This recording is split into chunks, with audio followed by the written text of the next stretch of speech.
I want to make a little short video about my Vote Racing GTN.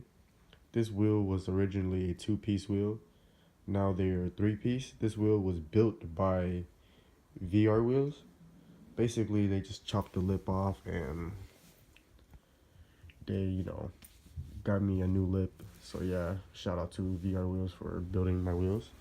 But I have to get new hardware for these because the old one, if I can find it, hold on. Oh, there we go. Yeah, these were the old one. They were too short, see, so.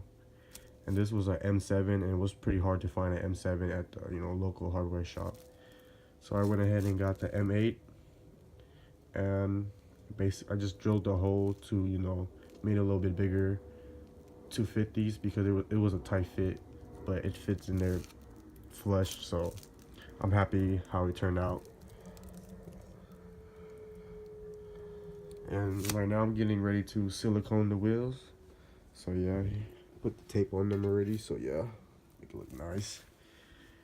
This wheel is gonna go on a FRS.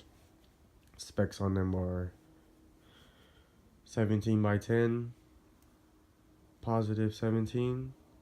I believe that's what VR told me, because I'm a total noob.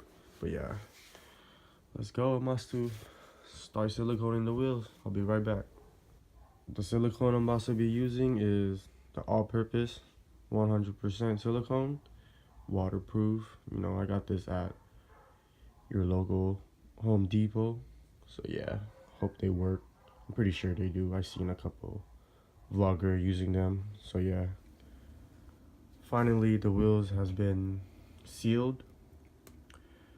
Messing with silicone, it was messier than I thought it would be. So yeah, I'm too cheap for gloves, so right now my hands are pretty sticky. Yeah, sorry I didn't show you how I did it. This is just a little short video, so yeah. Finally took the tape off. In my opinion, it looks alright. Tell me what you guys think. I'm just hoping that it doesn't leak in the air. So yeah, I can care less what it looks like. I just don't want it to leak. That's it. But it looks nice in my opinion. I did my best. My first time doing this. But yeah, thanks for watching, guys. Have a good one.